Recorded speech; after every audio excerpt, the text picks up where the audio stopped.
예, 중국의 전력난 문제가 심각한 걸 알고 있고요.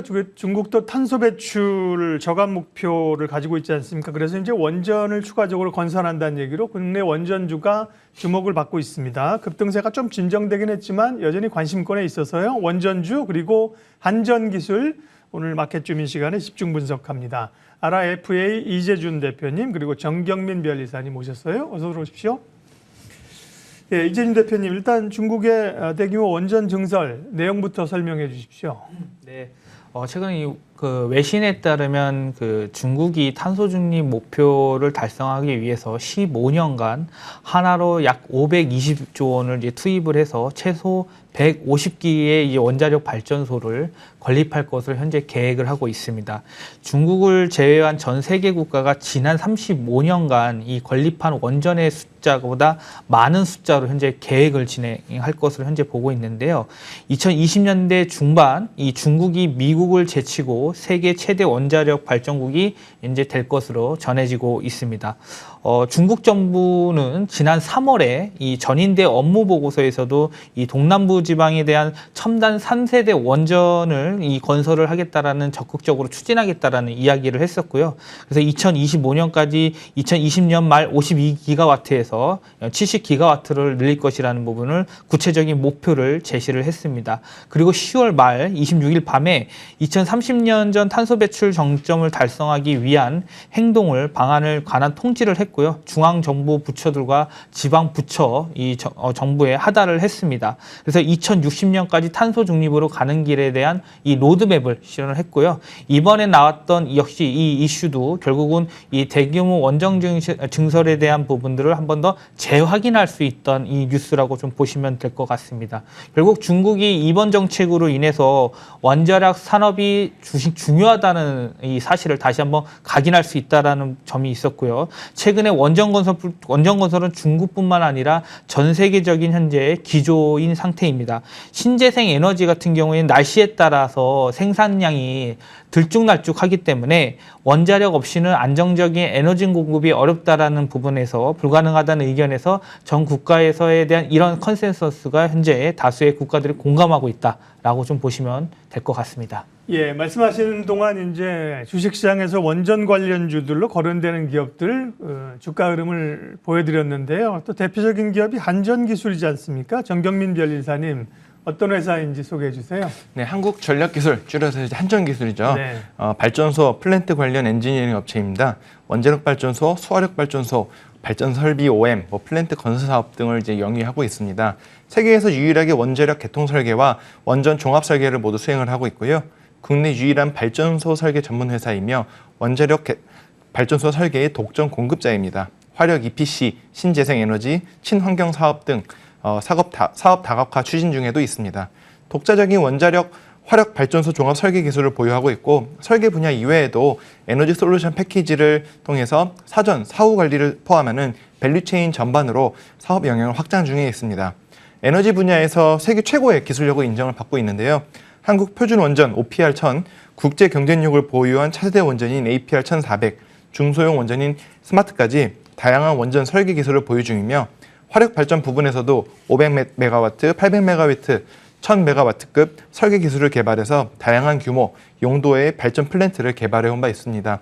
이 우수한 기술력은 우수한 인적 자원을 기발한다 이렇게 보실 수도 있겠는데요. 무려 2,300여 명의 직원 중에서 석 박사급이 730명, 기술사급 인력이 1,000여 명에 달하는 것으로 알려져 있습니다. 최근에 이제 원전 관련주가 주목받는 거는 그 전에 이제 한미 정상회담이 있었고 소형 모듈 원전 이런 게 있었지 않습니까? 근데 중국 모멘텀이 이제 추가된 건데요. 그러면 중국의 원전 건설이 우리가 살펴보고 있는 한전 기술의 직접적인 수혜가 될까? 이게 이제 궁금한 거거든요, 대표님. 네, 일단 중국 원전의 이 원전이 있는 지리적 위치 자체가 네. 이 한국과 가까운 산동성 위치의 그 지역에 자리 잡고 있다는 점이 있습니다. 일단 중국 기업들이 원전에 대한 지급률이 낮은 경우에는 결국 해외에서 부품을 가지고 와야 된다, 기술을 끌어와야 된다라는 부분이 있거든요. 근데 다만 이 국내 기업이 실제 수주를 가지고 올 것인지에 대한 부분들은 조금 더 지켜봐야 될 것 같습니다. 중국의 원전 사업 자체는 자체적으로 현재 폐쇄 시장입니다. 그렇기 때문에 자국 내에서 이루어지려고 하고 있고요. 그리고 국내 기업에서 중국에 이 납품한 이례가 없었습니다. 그렇기 때문에 살펴봐야 될 것 같고요. 근데 중국의 기술력 자체는 아직 문제가 있지만 우리나라 도움 없이 이 원전을 건설했었던 이력이 있었기 때문에 우리나라에 직접적인 수혜가 있을지는 조금 더 지켜봐야 될 것 같습니다.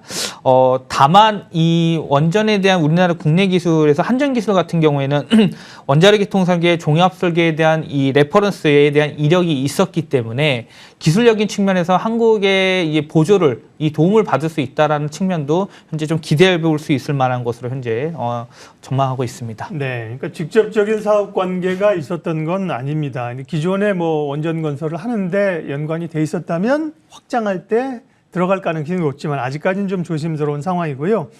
한전기술의 그러면 실적은 어떤가요, 이재인 대표님? 네, 일단 한전기술 같은 경우는 이 탈원전 정책으로 인해서 원전 수주가 끊기면서 실적이 좋지 않았었습니다.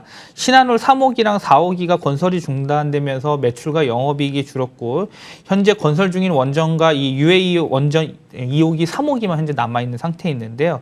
올해 매출을 살펴봤었을 때는 4,190억 정도, 영업이익은 238억 원으로 전년 동기 대비했었을 때는 매출액이 3% 그리고 영업이익은 19.5%를 감소할 것으로 전망하고 있습니다.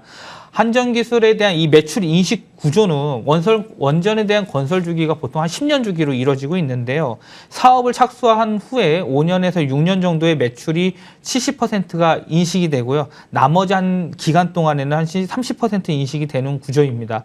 주 요인은 결국 매출이 떨어진 요인은 앞서 말씀드린 것처럼 이 탈원전 정책으로 인해서 원자력 발전소 수주가 감소함에 따라서 실적이 좀 감소하게 된 원인으로 좀 살펴보실 수 있을 것 같습니다. 현재 한전기술은 해외 쪽 관련해서는 체코의 원전 수주팀의 이 프로젝트를 진행 중에 있는데요. 올해 말까지 보안 평가가 진행되어서 12월 결과가 나오면은 내년부터 이 본격적인 입찰 가능성이 있을 것으로 예상하고 있습니다. 그렇게 되면 수주 모멘텀 관련된 부분들이 아마 이슈로 좀 될 것 같고요. 다만 이 국내에서는 원전 수주가 둔화가 되었습니다. 그렇지만 이 사업 분야에서 이 신재생 에너지 분야도 현재 진출을 하고 있는데 한림 해상풍력과 바이오매스 등 신재생 에너지 관련 수주가 현재 이어지고 있다라는 부분에서 일부 매출이 줄어든 부분을 조금 회복시키는 부분, 상기시키는 부분들이 발생하고 있고요. 하반기부터는 내년에 매출을 이제 본격적으로 영향을 줄 것으로 현재 시장에서는 전망을 하고 있습니다. 최근 온실가스 배출량을 감축을 위해서 이 원자력 SMR 등에 대한 관심도 현재 이슈가 있기 때문에 다양한 이슈에 대한 부분으로 좀 테마도 좀 볼 수 있을 것 같습니다. 근데 2022년에 매출액은 현재 4,412억, 영업이익은 274억 원으로 현재 시장에서 내다보고 있습니다. 네. 원자력은 이제 안전과 관련된 거기 때문에요. 그런 기술력이나 특허도 상황도 중요할 것 같은데 변리사님 특허 현황은요? 네, 한전기술로 검색되는 특허는 총 626건이었습니다. 맞네요. 네, 그중에서 이제 한국에 205건 등록이 되어 있었고요.